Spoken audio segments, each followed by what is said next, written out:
બુધેલ ગામના bus stand પાસેથી English દારૂ ભરેલું લોડિંગ વાહન ઝડપી લેતી LCB team.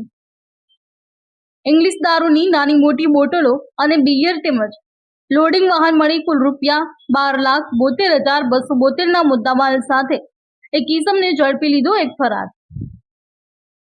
Bhavnagar LCB team પેટ્રોલિંગમાં હતી જે દરમિયાન બુધેલ ગામના બસ સ્ટેન્ડ પાસેથી સિહોરમાં રહેતો રાજેન્દ્રસિંહ પરમાર નામનો વ્યક્તિ ઇંગ્લિશ દારૂની પસાર થવાનો છે તેવી પૂર્વ બાતમીના આધારે વોચમાં રહેતા ત્યાંથી અશોક લેલન લોડિંગ વાહન લઈ પસાર થતા રાજેન્દ્રસિંહ ઉર્ફે રાજુ ઘનશ્યામસિંહ પરમારને અટકાવી ગાડીમાં તલાશી લેતા ઇંગ્લિશ દારૂની નાની મોટી બોટલ 1908 તેમજ બિયરના ટીન 1200 મળી આવ્યા હતા।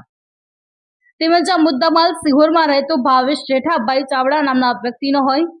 બંને વિરુદ્ધ પોલીસે ગુનો નોંધી 12,72,272 નો મુદ્દામાલ કબજે લઈ રાજેન્દ્રસિંહ પરમારની ધોરણસર અટકાયત કરી હતી।